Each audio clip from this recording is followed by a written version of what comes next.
আল-ইত্তিহাদু বাইনাল মুসলিমিন, সমস্ত মুসলমান ধর্মীয় ইস্যুতে ঐক্যবদ্ধ হতে হবে।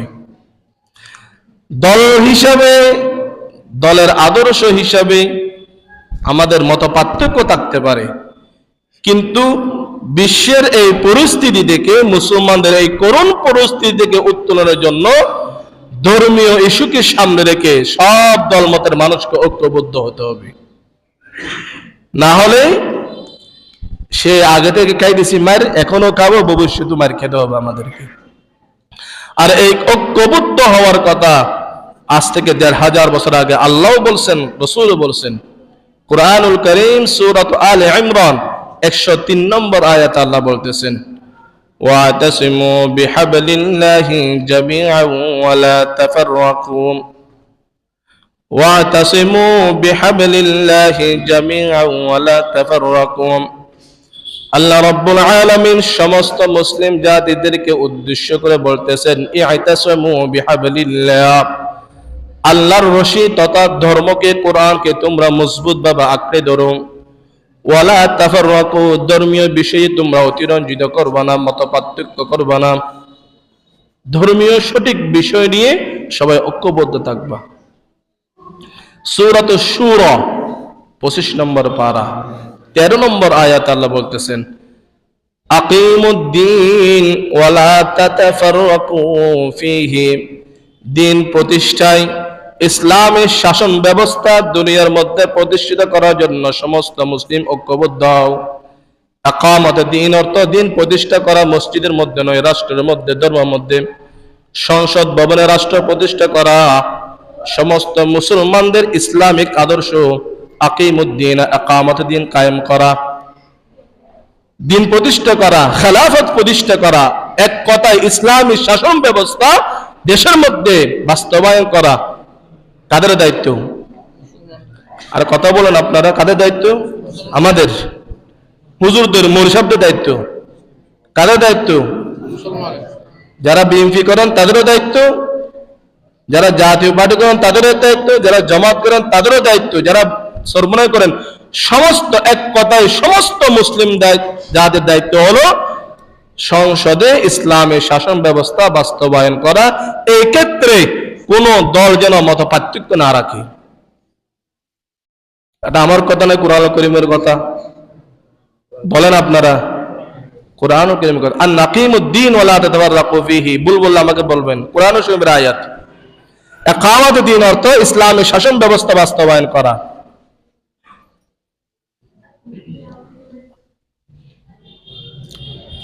অমুসলিমরা, ব্রিটিশরা তথা আমাদের আশেপাশে যারা বন্ধু হিসেবে আমাদেরকে সবসময় গাইড দেয়, তারা চায় না কখনো এই দেশের সমস্ত রাজনৈতিক দল ঐক্যবদ্ধ হোক। কথা বলেন ঠিক না বেঠিক? তারা কখনো চাইবে না এই দেশের সমস্ত রাজনৈতিক দল ঐক্যবদ্ধ হয়ে, কারণ এই দেশের যদি সমস্ত রাজনৈতিক দল ইসলামিক ইস্যুকে সামনে রেখে, শরিয়াকে সামনে রেখে যদি ঐক্যবদ্ধ হয়, মামার বাড়ির আব্বার তো আর এখানে চলবে না। এজন্য তারা যুগে যুগে ইস্যু তৈরি করে দলে দলে আমাদের মুসলিম জাতিকে বিভক্ত করে রেখেছে, এবং তারা আমাদের মাথার উপর গাপটি মারে তারা বসে আছে। এটা তো তাদের কৌশল নয়। আল্লাহ রাসূল এই জন্য আমাদের ১০০০ বছর শিক্ষা দিলেন, তোমরা মতাদর্শ হিসেবে ভিন্ন থাকলেও ইসলামিক ইস্যুকে সামনে রেখে, কোরআন হাদিস, আল্লাহ রাসূল, সুন্নাহ মতাদর্শকে সামনে রেখে ঐক্যবদ্ধ থাকবা। যদি দলে দলে বিভক্ত হও, অমুসলিমরা এক এক করে সবাইকে আঘাত করবে, তোমাদের কোমর ভেঙে দিবে। সাদ ইবনে আবি ওয়াক্কাস রাদিয়াল্লাহু তাআলা আনহু সাহাবীদেরকে সম্বোধন করে বলতেছে, হে আমার সাহাবীরা, সাথী ভাইরা, হতাশ হওয়ার কোনো কারণ নেই। সবাই আমার মুখে মুখে পড়ো, হাসবুনাল্লাহু ওয়া নি'মাল ওয়াকিল, হাসবুনাল্লাহু ওয়া নি'মাল ওয়াকিল। এটা পড়ে সাদ ইবনে আবি ওয়াক্কাস একটা বিকট শব্দে তাকবীর দিলেন, আল্লাহু আকবার, আল্লাহু আকবার। সাদ ইবনে আবি ওয়াক্কাস হাসবুনাল্লাহু, আল্লাহু আকবার স্লোগান দিয়ে সাথীদেরকে সম্বোধন করে বলতেছে, হতাশ হওয়ার কোনো কারণ নেই। আল্লাহর উপর ভরসা রেখে দিনদারিয়ত ইখতিয়ার করে গুড়াগুলো সাগরের মধ্যে নিক্ষেপ করো, গুড়া সাগরের মধ্যে ফেলে দাও। সাদ ইবনে আবি ওয়াক্কাস সর্বপ্রথম নিজের সাগরের মধ্যে গুড়াটা নামাই দিলেন। সাদ ইবনে আবি ওয়াক্কাসের আত্মবিশ্বাস দেখে সাহাবীরাও গুড়াগুলো সাগরের মধ্যে নামিয়ে দিলেন। সব গুড়া সাগরের মধ্যে নামিয়ে দিছে, কয়েকশো গুড়া। কি আজীব কারিশমা আল্লাহর! সাহাবীরা গুড়াগুলো নামিয়ে দিলে সাগরের মধ্যে, ওদিক থেকে অমুসলিমরা দেখতেছে মুসলমানদের গুড়ার প্রতিটা গুড়ার পায়ের তলা থেকে ধুলা আকাশের মধ্যে উঠতেছে। সুবহানাল্লাহ। সাদ ইবনে আবি ওয়াক্কাস নিষেধ করলেন, একজনও ব্যক্তি নিচের দিকে তাকাবে না, সবাই নারায়ে তাকবীর আল্লাহু আকবার স্লোগান দিয়ে সামনে অগ্রসর হবে। মাত্র কয়েক মিনিটের, যেখানে নৌকা দিয়ে পার হলে ঘন্টাখানিক সময় লাগে, মাত্র কয়েক মিনিটের ব্যবধানে নারায়ে তাকবীরের স্লোগানে আল্লাহ তাআলা সাদ ইবনে আবি ওয়াক্কাসের নেতৃত্বে শত শত সাহাবীদেরকে দিজলা নদীর ওপারে পার করে দিলেন। এই দৃশ্য দেখে সমস্ত বদ্দিনীরা ফালাই গেছে। হাতে গোনা কয়েকজন কাফের তারা সেখানে দাঁড়িয়েছিল। তো সাদ ইবনে আবি ওয়াক্কাস জিজ্ঞাসা করলেন, সবাই ফালিয়ে গেছে, তোমরা কেন দাঁড়িয়ে আছো? তো অমুসলিম কাফেররা বলতেছে, আমরা যুদ্ধের জন্য দাঁড়িয়ে থাকি নাই, দেখতেছি আপনারা সাগর দিয়ে গুড়া নামিয়ে কিভাবে আসলেন, কিন্তু আপনারা যখন আসতেছেন আপনাদের দৃষ্টি ছিল আমাদের দিকে, কিন্তু আমরা দেখতেছি আপনাদের গোড়ার পায়ের তলায় ধুলা উঠতেছে, সবগুলো তো ফানি, ধুলা কোথায় থেকে আসলো, এটা কিভাবে সম্ভব? সাদ ইবনে আবি ওয়াক্কাস রাদিয়াল্লাহু তাআলা বললেন, এটা আমাদের পক্ষে সম্ভব হয় নাই, এটা সম্ভব করাইছে একজন, তার উপর আমরা ঈমান আনলাম, তিনি কে? আল্লাহ। তোমরাও যদি এভাবে যদি যে কোনো মুসিবত থেকে উত্তোলন হতে চাও, অন্তরে আল্লাহর ভয় খোদা ভীরু তোমরা অবলম্বন করো, যে কোনো পরিস্থিতি থেকে আল্লাহ প্রত্যেককে মুহূর্তের মধ্যে মুক্তি দান করবেন। সুবহানাল্লাহ। আল্লামা ডক্টর ইকবাল বিদ্রোহী কবি, যার প্রতিটা সঙ্গীতের মধ্যে ইসলামের সুমহান মর্যাদা সুন্দর করে ফুটে উঠেছে, সেই ডক্টর ইকবাল খুব সুন্দর করে এই ঘটনাকে তার সঙ্গীতের মধ্যে উল্লেখ করেছেন। ऐ मौजद जलतूबी पहचानती है हमको, ऐ मौजद मौजद মানে সেই দিজলা সাগরের ঢেউ, ऐ मौजद जलतूबी पहचानती है हमको, अब तक है तेरा दरिया अफसाना हमारा, अफसाना हमारा। अल्लाहु अकबर। दुनिया के बुत कदों में पहला वो घर खुदा का, দুনিয়া কে বুত কদমে, পৃথিবীর বুকে সর্বপ্রথম যে ঘর নির্মাণ হলো খানায়ে, সে কথা এখানে বলতেছে, দুনিয়া কে বুত কদমে পহলা वो घर खुदा का, हम उसके पास पाए वो पास पा हमारा, वो पास पा हमारा। तौहीद की अमानत सीनों में हमारा, आसान नहीं मिटाना, नामो निशान हमारा, नामो निशान हमारा, चीनो अरब हमारा, हिंदुस्तान हमारा, मुस्लिम है हम वतन है सारा जहां हमारा सारा जहां हमारा। সাদ ইবনে আবি ওয়াক্কাস রাদিয়াল্লাহু তাআলা আনহু বললেন, সমগ্র পৃথিবী আমরা মুসলিম, আমাদের রব আল্লাহ। এই পৃথিবীতে অধিকার করার একমাত্র অধিকার আল্লাহ এক জাতিকে দিলেন, তারা হলো মুসলিম জাতি। দিজিলা কেন, মদিনা কেন, পৃথিবীর সমস্ত জায়গায় আমরা বসবাস করার অধিকার রাখি, কারণ আল্লাহর ঘর খানায়ে কাবা, সে খানায়ে কাবার রক্ষণাবেক্ষণের দায়িত্ব আমাদের, আর আমাদের রক্ষণাবেক্ষণের দায়িত্ব একজনের, তিনি কে? আল্লাহ। এজন্য এই পরিস্থিতি থেকে, এই যে সারা বিশ্বে মুসলিমরা এখন বৈষম্যের শিকার, আমরা বৈষম্য শিকার আমাদের কর্মের কারণে। আমরা যদি সবাই আল্লাহমুখী হয়ে যাই, দিনদারিয়ত যদি আমরা অর্জন করি, ইনশাআল্লাহ সেই যুগে যেমন আল্লাহ তাআলা সাহাবীদেরকে বদ্দিন কাফেরদের অত্যাচার থেকে মুক্তি দিয়েছে, আমরাও যদি সেই সাহাবীদের মতো আদর্শ লালন করি, খোদা ভীরু দিনদারিয়ত যদি আমরা অর্জন করি, আল্লাহ তাআলা এই যুগেও আমাদেরকে অমুসলিমদের হাত থেকে রক্ষা করবেন। আল্লাহ তাআলা সবাইকে তাকওয়াওয়ালা জিন্দেগি অবলম্বন করার তৌফিক দান করুন, আমিন।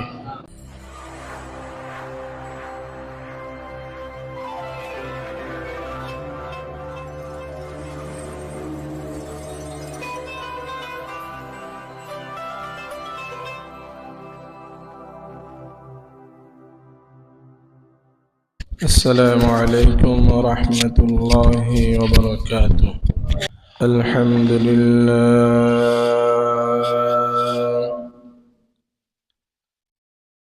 الحمد لله نحمده ونستعينه ونستغفره ونؤمن به ونتوكل عليه ونعوذ بالله من شرور أنفسنا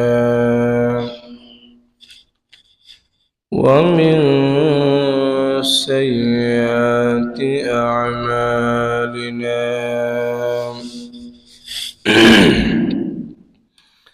من يهده الله فلا مضل له ومن يضلله فلا هادي له ونشهد أن لا إله إلا الله وحده لا شريك له ونشهد أن سيدنا وسندنا وحبيبنا وحبيب ربنا وطبيب قلوبنا ومولانا محمد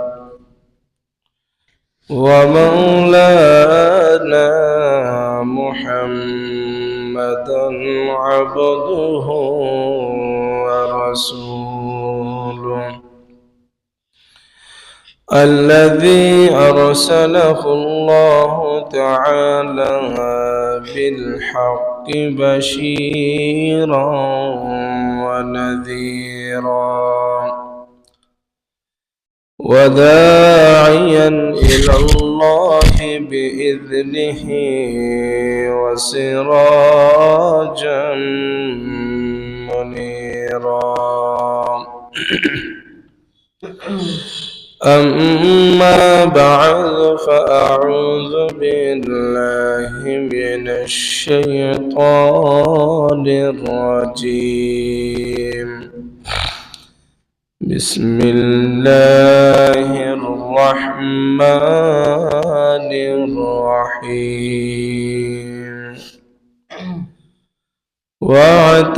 واعتصموا بحبل الله جميعا ولا تتفرقوا وعن أبي الدرداء رضي الله تعالى عنه قال قال رسول الله صلى الله عليه وسلم عليكم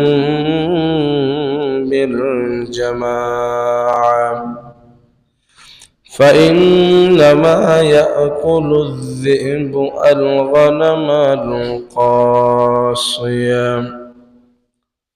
أو كما قال النبي عليه الصلاة والسلام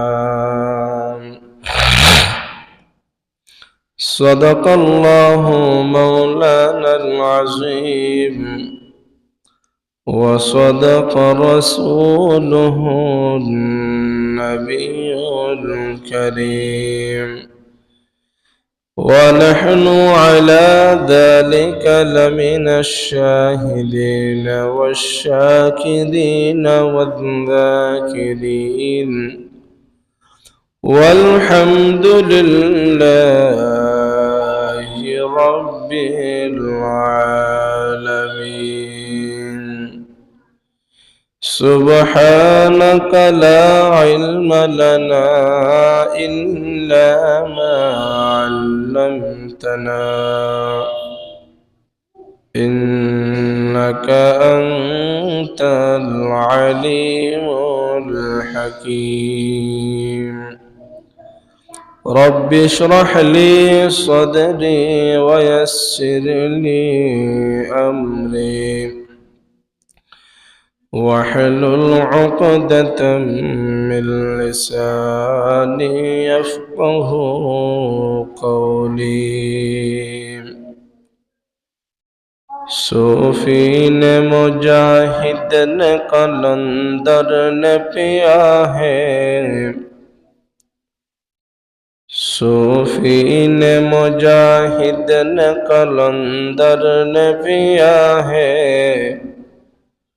मंसूर ने सरमद ने अबूदर ने पिया है सिद्दीक़ ने फारूक ने हैदर ने पिया है सिद्दीक़ ने फारूक ने हैदर ने पिया है महबूब खुदा शाफ़िअ महशर ने पिया है क्यों हमने पिए जबकि पैगंबर ने पिया है क्यों हमने पिए जबकि पैगंबर ने पिया है तौहीद की मैं पी के सभी झूम रहे हैं ला इलाहा इल्लल्लाह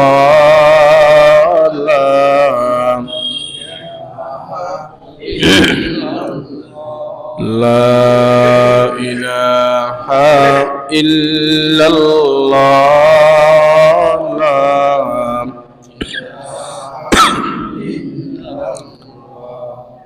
याद में तेरी सबको बुला दो कोई न मुझे खो याद रहे सब खुशियों को आग लगा दो खाने दिल आबाद रहे अब तो रहे बस ताद में आखिर विरद ज़ुबा आई मेरे इलाह ला इलाहा इल्लल्लाह ला इलाहा इल्लल्लाह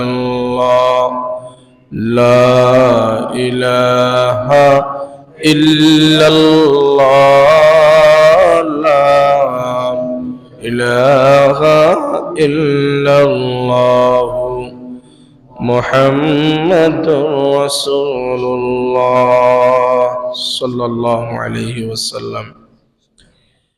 সম্মানিত মুসল্লিয়ানে কেরাম, আল্লাহ পাক রব্বুল আলামিনের দরবারে শুকরিয়া আদায় করতেছি যে মহান রব অত্যন্ত দয়া করে মোহাব্বত করে ভালোবাসে সুস্থতার সহিত দীর্ঘ হায়াত দান করে পবিত্র সালাতুল জুমা আদায় করার জন্য আল্লাহর ঘর মসজিদে আসার বসার কোরআন ও হাদিসের কথা বলার শোনার সুযোগ করে দিয়েছেন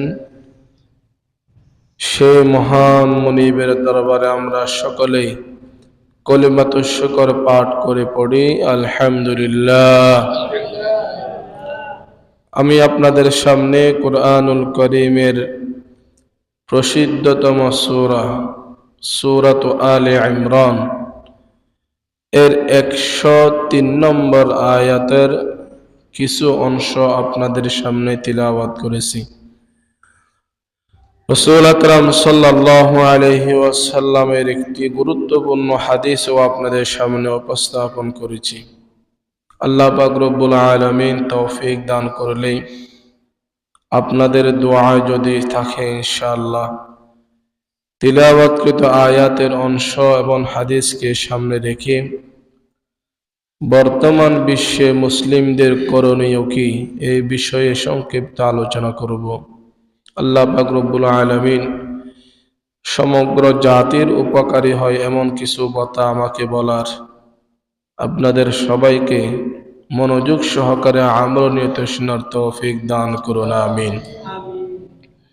সম্মানিত উপস্থিতি, আমরা গত জুমায় আলোচনা আরম্ভ করেছিলাম বর্তমান পরিস্থিতিতে মুসলিমদের করণীয় কি।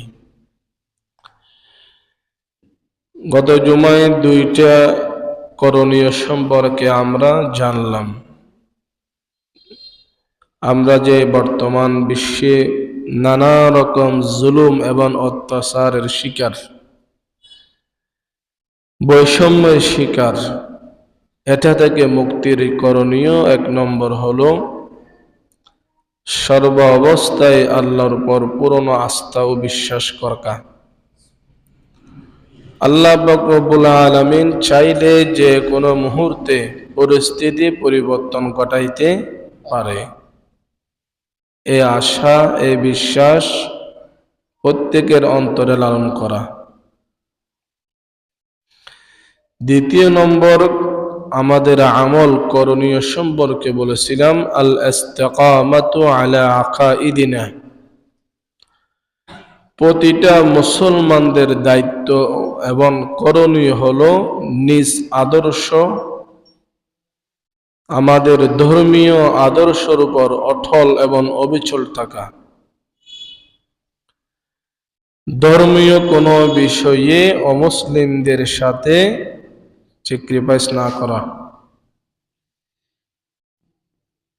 ধর্মীয় সামান্য ইস্যুতে যেন আমরা ছাড় না দিই। কারণ ধর্ম থাকলে আমরা আছি, ধর্ম না থাকলে আমাদের কি দরকার? সব কিছুর উপরেই ধর্ম।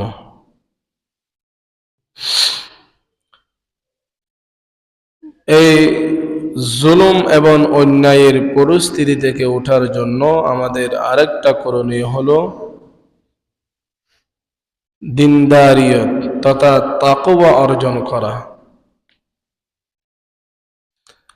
আল্লাহর ভয়, পরহেজগারি, এটা অবলম্বন করে চলা। প্রতিটা মুমিন যে কোনো কাজ, যে কোনো কথা বলার সময় দিনদারিয়তকে প্রাধান্য দেওয়া। যে কথা বললে আল্লাহ খুশি হবে, যে কাজ করলে ইসলামের ক্ষতি হবে না, এমন কথা বা কাজ করা, এর নাম হলো তাকওয়া। কোন ব্যক্তির মধ্যে যদি দিনদারিয়ত, তাকওয়া, খোদা ভীরু চলে আসে, তাহলে ওই ব্যক্তিকে আটকানোর মতো কোনো ক্ষমতা দুনিয়াতেও নাও আখিরাতেও নেই। আল্লাহ পাক রব্বুল আলামিন কুরআনুল কারীমে ইরশাদ করেন, ولو أن أهل القرى آمنوا واتقوا لفتحنا عليهم بركات من السماء والأرض আল্লাহ রাব্বুল আলামিন বলেন, যদি গ্রামের সমস্ত মানুষ, আহলাল কুরা, সমগ্র গ্রামবাসী, তারা যদি নির্ভেজাল ঈমান গ্রহণ করার পরেই আমানু, যে ঈমানের মধ্যে ন্যূনতম শিরিক নেই, নির্ভেজাল ঈমান গ্রহণ করার পরে যদি তাকওয়া, খোদা ভীরু অবলম্বন করে, তাকওয়া অর্জন করে, আল্লাহ বলতেছেন লাফাতাহনা আলাইহিম বারাকাতিম মিনাস সামাই ওয়াল আরদ, যারা মুত্তাকি তাদের জন্য আসমান এবং জমিনের সমস্ত বরকত আল্লাহ উন্মুক্ত করে দিবেন।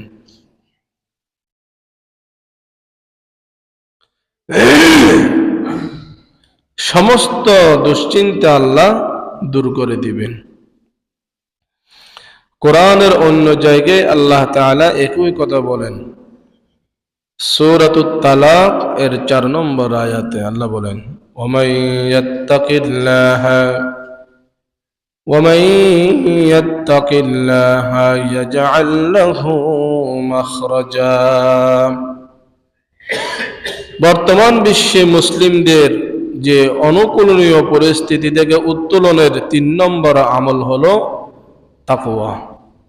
আল্লাহ বলতেছেন, যে ব্যক্তি তাকওয়া অর্জন করবে, ইয়াজআল লাহু মাখরাজা, যে কোনো কঠিন পরিস্থিতি থেকে আল্লাহ তাকে মুক্তি করে ছাড়বেন। আমরা বৈষম্যের শিকার মুসলিম হিসাবে, জুলুমের শিকার, তবে আমাদের করণীয় হলো সবাই আল্লাহমুখী হয়ে যাওয়া। কারণ বর্তমান যে পরিস্থিতি, বিচার দিলে যে কারো কাছে বিচার পাবো এই আশা আমাদের নেই, কিন্তু ঠিকই একজন বিচারক আমাদের কাছে আসেন যিনি কখনো স্বজন প্রীতি অন্যায়ের পক্ষে নেই, সবসময় ন্যায়ের পক্ষে নিয়ে কথা বলেন। তিনি কে? আল্লাহ।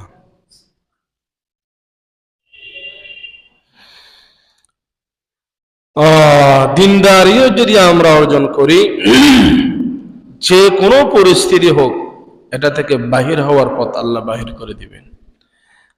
আমি হাদিস থেকে আপনাদের একটি ঘটনা শোনাই। হযরতে সাদ ইবনে আবি ওয়াক্কাস রাদিয়াল্লাহু তাআলা আনহু, সাদ ইবনে আবি ওয়াক্কাস বদরি সাহাবী। সাদ ইবনে আবি ওয়াক্কাস হলেন সেই সাহাবী যিনার সম্পর্কে আল্লাহ তাআলা দুনিয়াতে জান্নাতের সুসংবাদ দিয়ে দিয়েছিলেন। সেই সাদ ইবনে আবি ওয়াক্কাস রাদিয়াল্লাহু তাআলা আনহু যখন অমুসলিমদের বিরুদ্ধে জিহাদ করার জন্য কাদেসিয়া নামে গেছিলেন, দিজলা নদীর পাশেই। মদিনা থেকে যাওয়ার পরে দিজলা নদী পার হয়ে অমুসলিমদের সাথে যুদ্ধের ঘোষণা। সাদ ইবনে আবি ওয়াক্কাস রাদিয়াল্লাহু তাআলা আনহুর নেতৃত্বে যুদ্ধ হবে। তিনি হলেন মুসলিমদের সেনা প্রধান। হাজার হাজার অমুসলিম নদীর ওই পারে মুষ্টিময় কয়েকজন সাহাবী নিয়ে, কয়েকশো সাহাবী নিয়ে সাদ ইবনে আবি ওয়াক্কাস রাদিয়াল্লাহু তাআলা আনহু অল্প সংখ্যক ঘোড়া নিয়ে যুদ্ধের জন্য কাদেসিয়া রওনা হলেন। প্রতিমধ্যেই দিজলা নদী। সাদ ইবনে আবি ওয়াক্কাস রাদিয়াল্লাহু তাআলা আনহু যখন দিজলা নদীর কাছাকাছি পৌঁছলেন, দেখে একটা নৌকা নেই, একটা লঞ্চ নেই। ওই পারে যাওয়ার জন্য একটা নৌকা পর্যন্ত সাগরের মধ্যে তারা রাখেনি। অমুসলিমরা সবগুলি নৌকা আগে থেকে সরাই ফেলছে। কথা বুঝতেছেন? দিনদারিয়তের কারণে, তাকওয়ার কারণে আল্লাহ কোন মুহূর্তে আমাদেরকে সহযোগিতা করে এটা বোঝার জন্য।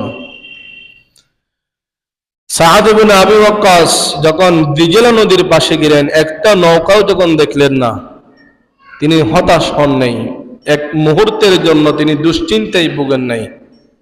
কারণ তার অন্তরে একটা বিশ্বাস শতভাগ ছিল যে এই পরিস্থিতি থেকে উত্তরণের জন্য আমাদের পাশে একজন আছেন, তিনি কে? আল্লাহ। সাআদ ইবনে আবি ওয়াক্কাস রাদিয়াল্লাহু তাআলা আনহু পিছনে ফিরলেন, সাহাবীদের সম্মুখীন হয়ে একটা ভাষণ দিলেন, সংক্ষিপ্ত ভাষণ। যেই ভাষণে সাআদ ইবনে আবি ওয়াক্কাস রাদিয়াল্লাহু তাআলা আনহু দুইটা কথা বললেন।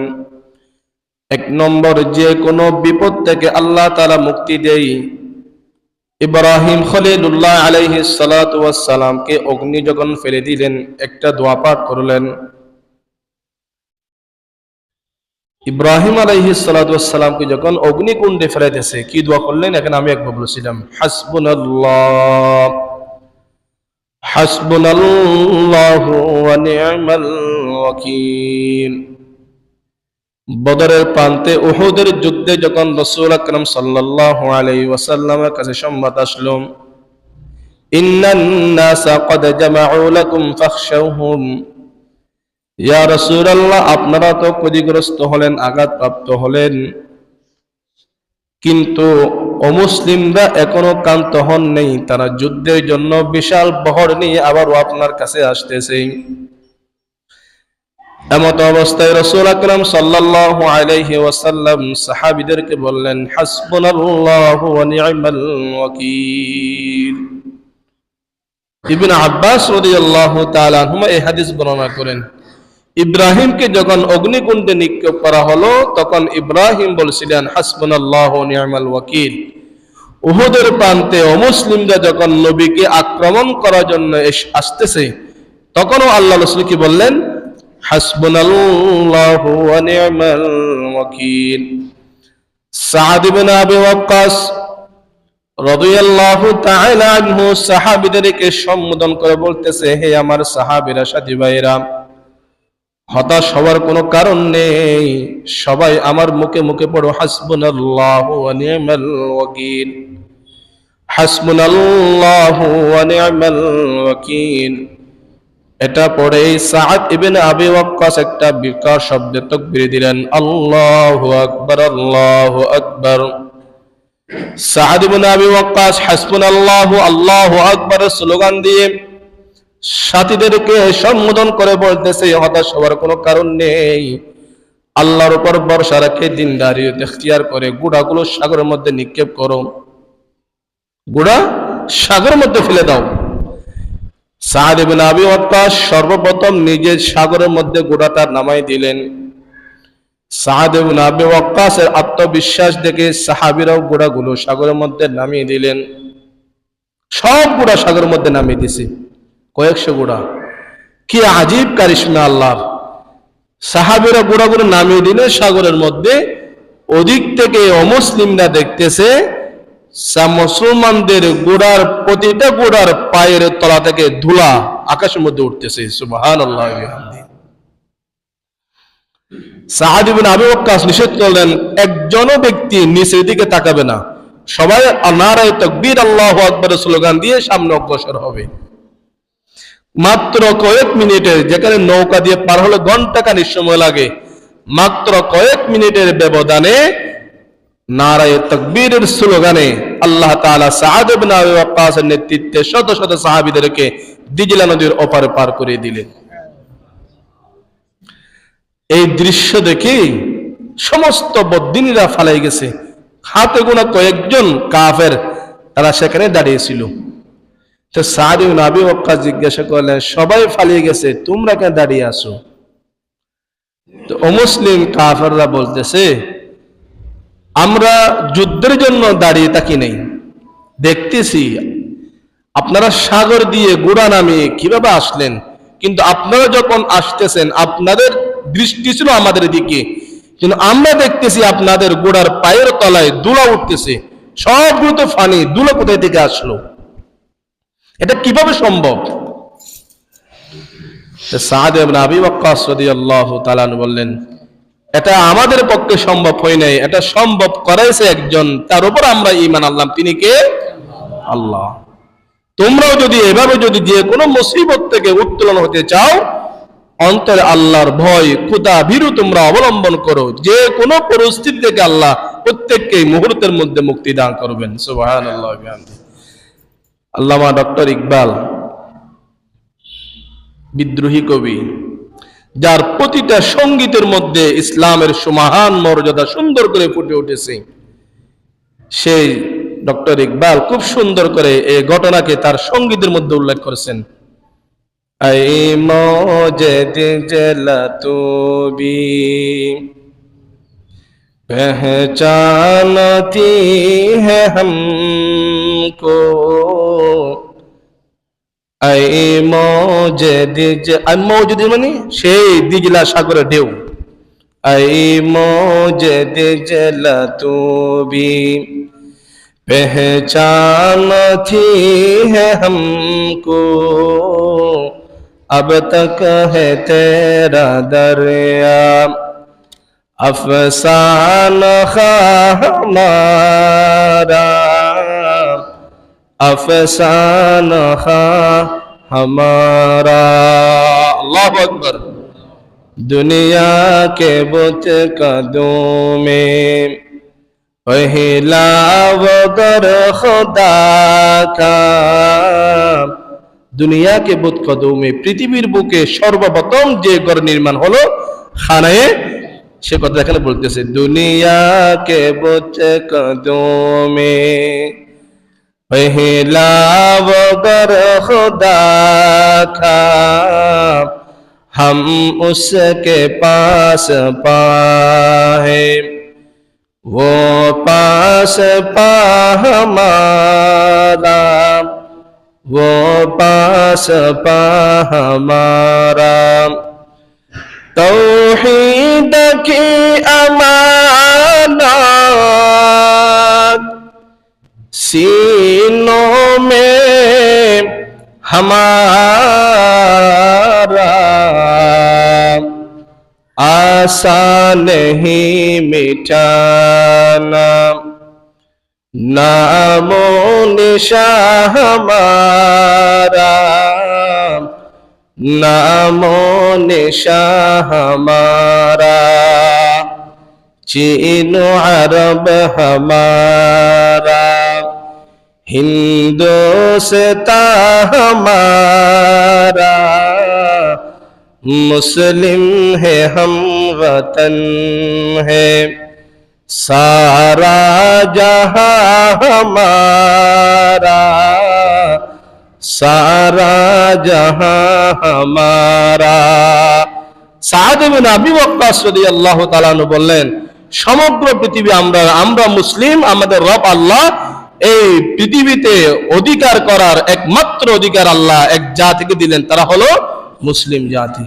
দিজলা কেন, মদিনা কেন, পৃথিবীর সমস্ত জায়গায় আমরা বসবাস করার অধিকার রাখি, কারণ আল্লাহর ঘর খানায়ে কাবা, সে খানায়ে কাবার রক্ষণাবেক্ষণের দায়িত্ব আমাদের, আর আমাদের রক্ষণাবেক্ষণের দায়িত্ব একজনের, তিনি কে? আল্লাহ। এজন্য এই পরিস্থিতি থেকে, এই যে সারা বিশ্বে মুসলিমরা এখন বৈষম্যের শিকার, আমরা বৈষম্য শিকার আমাদের কর্মের কারণে। আমরা যদি সবাই আল্লাহমুখী হয়ে যাই, দিনদারিয়ত যদি আমরা অর্জন করি, ইনশাআল্লাহ সেই যুগে যেমন আল্লাহ তাআলা সাহাবীদেরকে বদ্দিন কাফেরদের অত্যাচার থেকে মুক্তি দিয়েছে, আমরাও যদি সেই সাহাবীদের মতো আদর্শ লালন করি, খোদা ভীরু দিনদারিয়ত যদি আমরা অর্জন করি, আল্লাহ তাআলা এই যুগেও আমাদেরকে অমুসলিমদের হাত থেকে রক্ষা করবেন। আল্লাহ তাআলা সবাইকে তাকওয়াওয়ালা জিন্দেগি অবলম্বন করার তৌফিক দান করুন, আমিন। তো কয়টা কাজ করলাম? এক নম্বর, আত-তাওয়াক্কুলু আলাল্লাহ, সর্ব অবস্থায় আল্লাহর উপর পূর্ণ আস্থা ও বিশ্বাস রাখা। 2 নম্বর, ইস্তিকামত, নিজ ধর্মের আদর্শের উপরে, নবীর আদর্শের উপর অটল অবিচল থাকা। 3 নম্বর, দিনদারিয়ত, খোদা ভীরু অবলম্বন করা। 4 4 নম্বর আমল হলো আল ইজমাউ আলা মিল্লাতিনা, ধর্মীয় বিষয়ে গিয়ে সমগ্র মুসলিম ঐক্যবদ্ধ হওয়া। কি বলেন? 4 নম্বর আল ইত্তিহাদ, আল ইত্তিহাদ বাইনাল মুসলিমিন, সমস্ত মুসলমান ধর্মীয় ইস্যুতে ঐক্যবদ্ধ হতে হবে।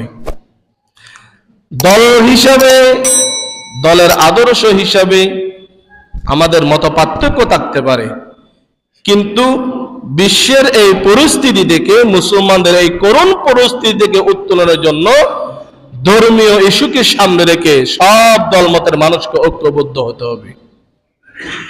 না হলে সে আগে থেকে খাইতেছি মার, এখনো খাবো, ভবিষ্যতে মার খেতে হবে আমাদেরকে। আর এই ঐক্যবদ্ধ হওয়ার কথা আজ থেকে 1500 বছর আগে আল্লাহ বলছেন, রাসূল বলছেন। কুরআনুল কারীম সূরাত আলে ইমরান 103 নম্বর আয়াত আল্লাহ বলতেছেন, ওয়াতাসিমু বিহাবলিল্লাহি জামিআন ওয়া লা তাফাররাকু, ওয়াতাসিমু বিহাবলিল্লাহি জামিআন ওয়া লা তাফাররাকু। আল্লাহ রাব্বুল আলামিন সমস্ত মুসলিম জাতিদেরকে উদ্দেশ্য করে বলতেছেন, ইতাসমু বিহাবলিল্লাহ, আল্লাহর রশি তথা ধর্মকে, কোরআনকে তোমরা মজবুত ভাবে আঁকড়ে ধরো। ওয়ালা তাফাররাকু, ধর্মীয় বিষয়ে তোমরা অতিরঞ্জিত করবা না, মতপার্থক্য করবা না, ধর্মীয় সঠিক বিষয় নিয়ে সবাই ঐক্যবদ্ধ থাকবা। সূরাতুশ শূরা 25 নম্বর পারা 13 নম্বর আয়াত আল্লাহ বলতেছেন, আকিমুদ্দিন ওয়ালা তাতাফাররাকু ফীহি, দিন প্রতিষ্ঠায়, ইসলামের শাসন ব্যবস্থা দুনিয়ার মধ্যে প্রতিষ্ঠিত করার জন্য সমস্ত মুসলিম ঐক্যবদ্ধ হও।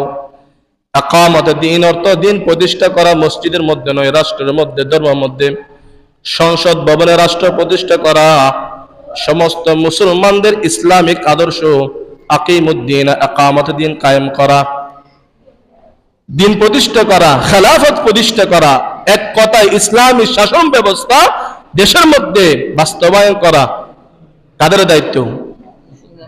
আর কথা বলেন আপনারা, কাদের দায়িত্ব? আমাদের হুজুরদের, মুরশিদদের দায়িত্ব। কাদের দায়িত্ব? যারা বিএনপি করেন তাদেরও দায়িত্ব, যারা জাতীয় পার্টি করেন তাদেরও দায়িত্ব, যারা জামাত করেন তাদেরও দায়িত্ব, যারা সরবরাহ করেন, সমস্ত, এক কথায় সমস্ত মুসলিম যাদের দায়িত্ব হলো সংসদে ইসলামের শাসন ব্যবস্থা বাস্তবায়ন করা। এই ক্ষেত্রে কোন দল যেন মত পার্থক্য না রাখে। এটা আমার কথা নয়, কুরআন কারীমের কথা। বলেন আপনারা, কুরআন কারীমের কথা। আন নাকিমুদ্দিন ওয়া লা তাতাফাররাকু ফীহি, বললে আমাকে বলবেন, কুরআন শরীফের আয়াত। ইকামাতুদ দ্বীন অর্থ ইসলামের শাসন ব্যবস্থা বাস্তবায়ন করা।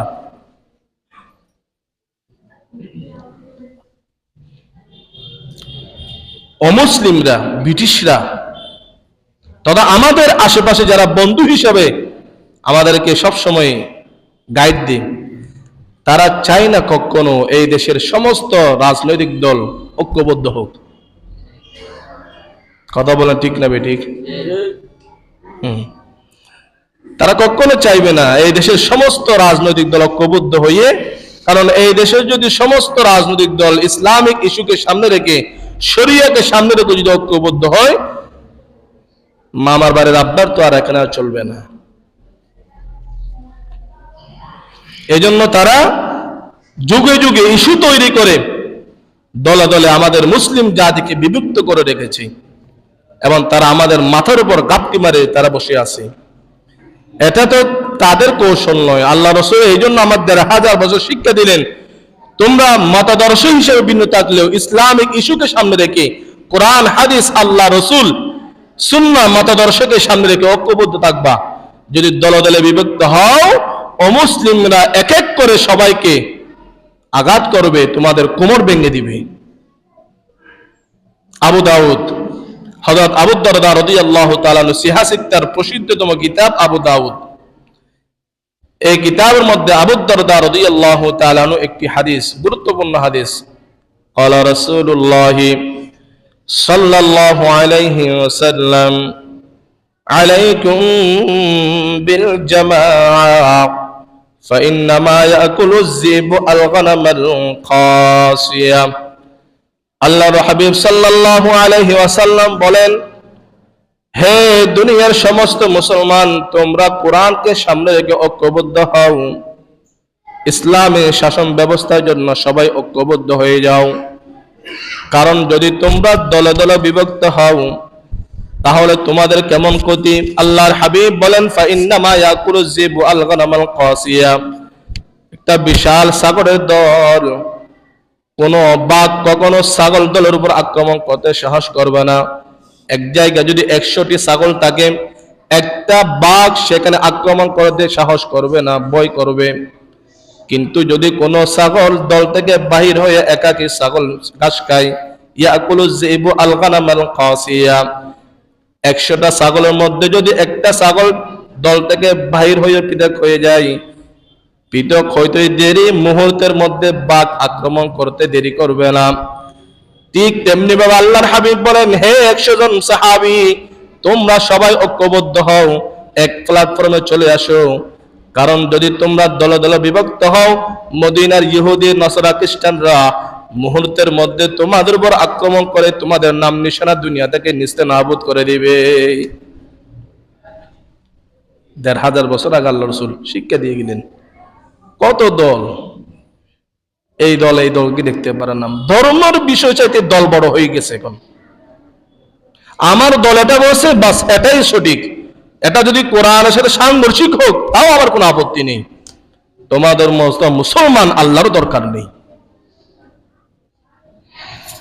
हम मुसलमान है मगर हम में मुसलमानी नहीं, हम मुसलमान है मगर हम में मुसलमानी नहीं, हम में ईमान है मगर हम मोमिन कामिल नहीं। মুসলমান দাবি করি অথবা রাসূলের আদর্শ থেকে আমরা অনেক দূরে সরে গেছি। এটাই বলতেছে আল্লাহ রাসূল যে এই পরিস্থিতি থেকে বাইরে হওয়ার জন্য ইসলামী আদর্শকে সামনে রেখে সবাই ঐক্যবদ্ধ হও। সবাই তো ঐক্য হওয়ার স্লোগান দেয়, কিন্তু ঐক্য হচ্ছে না কেন? 3টা কারণে ঐক্যের মধ্যে ফাটল ধরে। বলেন কয়টা কারণে? আওয়াজ করে বলেন কয়টা কারণে? 3টা কারণে ঐক্যের মধ্যে ফাটল ধরে। কোরআন হাদিস থেকে আপনাদের বুঝাই বলবো। 1 নম্বর, আল আসাবিয়া, স্বজন প্রীতির কারণে ঐক্য নষ্ট হয়ে যায়। 1 নম্বর কি? স্বজন প্রীতি, আল আসাবিয়া বলা হয়। হযরত জুবাইর ইবনে মুতঈম রাদিয়াল্লাহু তাআলা আনহু, বুখারীর হাদিস, জুবাইর ইবনে মুতঈম রাদিয়াল্লাহু তাআলা আনহু স্পষ্ট হাদিস বর্ণনা করেন, قال رسول الله صلى الله عليه وسلم ليس منا من دعا الى عصبيه, ওই ব্যক্তি আমার উম্মতের অন্তর্ভুক্ত নয় যে স্বজন প্রীতির প্রতি মানুষকে দাবিত করে। আপনি চেয়ারম্যান এলাকার, একটা দৃষ্টান্ত আপনাদের দিই, সবগুলো বুঝে নেবেন। আপনি এলাকার চেয়ারম্যান, একটা নালিশ আসলো, সালিশ বিচার, অন্যায় করছে আপনার ছেলে সম্পূর্ণ অন্যায়ের উপর আছে, আপনার প্রতিপক্ষ ন্যায়ের পক্ষে, আপনি স্বজন প্রীতি করে রায় দিলেন কার পক্ষে? ছেলের পক্ষে। এটাকে বলা হয় স্বজন প্রীতি। আরো কতগুলো স্বজন প্রীতি আছে। মনে করেন আমি এই মসজিদের সভাপতি, কিছুক্ষণ মনে করেন, আর হলো বা সমস্যা, আমি তো খতিব সাহেব, কিছুক্ষণ মনে করেন আমি এই মসজিদের সভাপতি। তা আমি কিভাবে স্বজন প্রীতি করি? যে আমার আত্মীয়, তাকে দেখে দেখে মসজিদের সহসভাপতি, সিনিয়র সহসভাপতি, সেক্রেটারি দায়িত্ব নিয়ে আসি। এই হলো স্বজন প্রীতি। আমি স্কুলে হেডমাস্টার, আমি স্কুলে টিচার যোগ দিই কাকে? যে অনেক দূর থেকে আমার আত্মীয় হয়, যোগ্যতা না থাকলেও তাকে আমি শিক্ষকতার পদে বসাই দিই। স্বজন প্রীতি। দল করি আমি, দলের লিডার আমি, দলের মহাসচিবের দায়িত্ব বসাই দিলাম কাকে? যে আমার ছেলে হয়, দূর থেকে আত্মীয় হয়। এই সবগুলো বিষয় বলতেছি আর কি। এই হলো স্বজন প্রীতি। এই স্বজন প্রীতির কারণে যে কোনো দলের মধ্যে বৃহত্তম ঐক্যের মধ্যে বাধা পড়ে যায়। এই জন্য রাসূল আকরাম সাল্লাল্লাহু আলাইহি ওয়াসাল্লাম বলেন, লাইসা মিন্না মান দাআ ইলা আসাবিয়া, যে স্বজন প্রীতির কারণে আমার জাতীয় ঐক্যের মধ্যে ফাটল ধরে, এই স্বজন প্রীতিরকারী আমার উম্মতের অন্তর্ভুক্ত হতে পারে না। দুই নম্বর মুসলমান যে যার করে ঐক্য ফাটল ধরে সেটা হলো আল জিদালু বাইনাল মুসলিমিনা, মুসলমানদের মধ্যে পারস্পরিক মতাদর্শের কারণে যে দ্বন্দ্ব সৃষ্টি হয়। মুসলমান দুই গ্রুপ যদি দলে দলে বিভক্ত হয়, এই কারণে ঐক্য নষ্ট হয়ে যায়।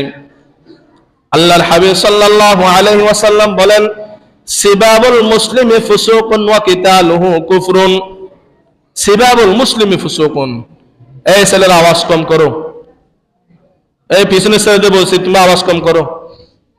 সিবাবুল মুসলিমি ফুসুকুন, একে অপরকে গালি দেওয়া কবিরা গুনাহ, আর হত্যা করা কুফরি গুনার সমতুল্য। মুসলমানকে হত্যা করা কুফরি গুনার সমতুল্য। আর এখন সেই রক্ত আমাদের কাছে একদম সহজ হয়ে গেছে। আমার মতের সাথে বিরোধ, সে আমার দলের বিরুদ্ধে ফুস দিছে, সে আমার দলের বিরুদ্ধে কথা বলছে, বাস রাতে আমি তাকে শেষ করে দিলাম। আমান কাতালান নাসা ফাকান্নামা কাতালান নাস জামিআ। এইজন্য আল্লাহ পাক রব্বুল আলামিন সূরা হুজুরাতের 9 নম্বর আয়াতে আল্লাহ বলতেছেন, ওয়া ইন তাইফাতানি মিনাল মুসলিমিনা ক্বাতাতালু ফাসলিহু বাইনাহুমা। আল্লাহ সমস্ত মুসলিম জাতিদেরকে লক্ষ্য করে বলতেছে, যখন দুইটা মুসলিম দলের মধ্যে বিবাদ সৃষ্টি হবে, বৃহত্তম দুইটা দলের মধ্যে যদি বিবাদ সৃষ্টি হয়, ফাসলিহু বাইনাহুমা, সচেতন মানুষ হিসাবে তোমার দায়িত্ব হবে তাদের মধ্যে মীমাংসা করে দেওয়া। কিন্তু আমরা হলো সুবিধাভোগী, এই দলের পক্ষে কথা বলে কিছু খাই, এই দলের পক্ষে কথা বলে কিছু খাই, দুই দলের মধ্যে ফাটল। এই দলের পক্ষে একটা পোস্ট করলাম, 10,000 টাকা খাইলাম, আবার এই দল যখন ক্ষমতায় আসলো তাদের পক্ষে নিয়ে পোস্ট করলাম, কিছু টাকা খাইলাম। আপনাদের মতো সুবিধাভোগীর কারণে মুসলিমদের মধ্যে ঐক্য কখনো সম্ভব হবে না। কথা ভুল বললাম নাকি? এই কথা বলেন ঠিক না বেঠিক বলেন আপনারা? আমি যদি ভুল বলি লুকমা দিবেন আমাকে, এটা আমার কথা নয়, কুরআন আল্লাহ বলতেছেন, ওয়া ইন তাইফাতানি মিনাল মুসলিমিনা ক্বাতাতালু। ইসলামিক দুইটা বড় রাজনৈতিক দলের মধ্যে কোনো কারণে মতভেদ সৃষ্টি হলে সচেতন মুসলিম হিসাবে আমার দায়িত্ব হলো মিলিয়ে দেওয়া, স্বজন প্রীতি না করা, পক্ষ অবলম্বন না করে হকটা বলে মিলিয়ে দেওয়া আমার মুসলিম হিসেবে দায়িত্ব। কিন্তু আমরা সেটা না করে তৃতীয় পক্ষ হিসাবে দালালি করি। এই দালালদের কারণে ঐক্যের মধ্যে ফাটল হয়। কয়টা বললাম? দুইটা। এক নম্বর আসাবিয়া, দুই নম্বর মুসলিমদের মধ্যে দ্বন্দ্ব। এই দ্বন্দ্বের কারণে কি হয়? ফাটল সৃষ্টি হয়, ঐক্য নষ্ট হয়ে যায়। 3 নম্বর আলোচনা বন্ধ করে দেওয়া, পরামর্শের পথ বন্ধ করে দেওয়া। আদমুল মুশাওয়ারাতি, পারস্পরিক যখন আলোচনা বাদ দিয়ে দেয় ঐক্যের মধ্যে ফাটল পড়ে যায়। এই জন্য বৃহত্তম ঐক্য, জাতীয় ঐক্য টিকে রাখতে হলে 3 নম্বর ফর্মুলা হলো পারস্পরিক মশওয়ারা করা, আলোচনা করা, গোল টেবিলে বসে সমাধান করা। এটাও কুরআনুল কারীমের আদেশ। সূরাতুশ শূরা 38 নম্বর আয়াতে আল্লাহ বলতেছেন, ওয়াল্লাযীনা ইসতাজাবু লিরাব্বিহিম ওয়া আকামুস সালাতি ওয়া আমরুহুম শুরা বাইনাহুম।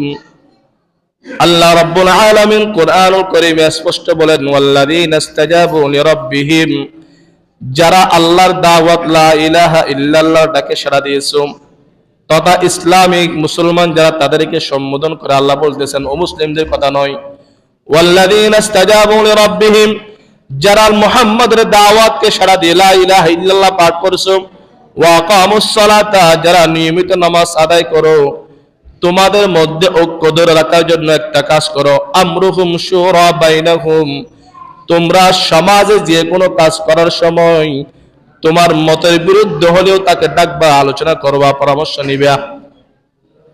কথা বুঝাইতে পারিনি? আপনি সমাজের নেতা, আপনাকে সমাজ সর্দার মানলো, সমাজ পরিচালনা কমিটির প্রধান হিসেবে আপনাকে নিয়োগ দিল। এখন আপনার মতের সাথে যার মিল নেই, বা যে ব্যক্তি আপনার সবকিছুর মধ্যে হাত দেয় আর কি, তাকে আপনি অ্যাভয়েড করে চলতেছেন, কিন্তু তারও কিছু মানুষ আছে, এই সমাজে শান্তি কোনোদিন আসবে না। আপনার কি করতে হবে? সমাজের সমস্ত মানুষকে একই প্ল্যাটফর্মে নিয়ে আসার জন্য সবাইকে নিয়ে আপনাকে একদিন বসতে হবে, পরামর্শ করতে হবে। সূরা আলে ইমরানে আল্লাহ তাআলা একই কথা বলতেছেন, ফাবিমা রাহমাতিম মিনাল্লাহি লিনতা লাহুম, যারা সমাজ পরিচালনা করেন, মেন দায়িত্ব যারা আছেন তাদের প্রতি আমার উপদেশ, ফাবিমা রাহমাতিম মিনাল্লাহি লিনতা লাহুম, হে সমাজের কর্তাগণ, আপনাদের মুখের ভাষা মিষ্টি হতে হবে, সমাজের মানুষের জন্য আপনার ব্যবহারটা নরম হইতে হবে, কট্টর ভাষা তাদের সাথে আপনি করতে পারবেন না। ওয়ালাউ কুনতা ফাজ্জান, তোমার মুখের ভাষা যদি বেশি কঠোর হয়, গালিজাল কলবি, সমাজের মানুষের প্রতি অন্তরে যদি তোমার মায়া না থাকে, তোমার মতো ব্যক্তি সমাজ দায়িত্বে আসার কোন অধিকার আল্লাহ দেয় নাই। আল্লাহ বলতেছেন সমাজের দায়িত্ব ওই ব্যক্তি পালন করবে যার মুখের ভাষা হবে মিষ্টি, গালিজাল কলবি হবে না, রাকিকাল কলবি হবে, অন্তর নরম হবে। কোনো ব্যক্তির ঘরে যদি আগুন না জ্বলে তার মুখের মধ্যে বাদ যাবে না, এমন ব্যক্তি সমাজের দায়িত্ব আসতে হবে। ফাইদা আযামতা ফাতাওয়াক্কাল আলাল্লাহ, সমাজ উন্নয়নে, রাষ্ট্র উন্নয়নে কোনো পদক্ষেপ গ্রহণ করলে মশওয়ারা সাবেককে ওয়াশাবিরহুম ফিল আমরি, প্রতিবেশীদের সাথে পরামর্শ করে সিদ্ধান্ত চার উপরে ছেড়ে দিতে হবে। আল্লাহ, এই জন্য বললাম কষ্ট নিন না, কেউ কষ্ট নেবেন না মনের মধ্যে। আমাদের খাচ্যতের কারণে, গাইয়ে ভাষা বলতেছে আর কি, আমাদের আমলের কারণে আমরা লাঞ্ছিত, অপদস্থ, অপমানিত, জুলুমের শিকার। আমরা সময় যদি সাহাবীদের সেই আদর্শ, পারস্পরিক রহমাউ বাইনাহুম, পারস্পরিক যে দয়া মোহাব্বত, সেটা আমাদের মধ্যে নেই। কিঞ্চিত ছাড় দেওয়ার জন্য আমরা কেউ রাজি নই, কাউকে ছাড় দিতে আমরা রাজি নই। সাহাবীদের মতো মায়া মমতা আমাদের অন্তরে একের প্রতি নেই, আমাদের অন্তরে মায়া মমতা অমুসলিমদের প্রতি বেশি। কিন্তু সাহাবীদের আদর্শ হলো মায়া মমতা হবে মুসলিমদের জন্য, অমুসলিমদের সাথে কোনো মহাব্বত, বন্ধুত্ব, প্রীতি থাকবে না। রহমাউ বাইনাহুমা শিদ্দাউ আলাল কুফফার।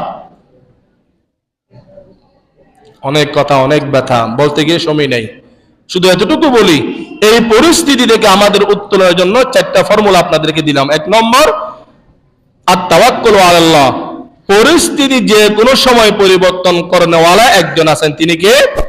এটা পূর্ণ আস্থা, বিশ্বাস রাখা। 2 নম্বর, আল ইস্তিকামাতু আলা দীনিনা, নিজ আদর্শ, নিজ মতের উপর, নবীর আদর্শের উপর অটল অবিচল থাকা। 3 নম্বর, দিনদারিয়ত, কুদাবির অবলম্বন করা।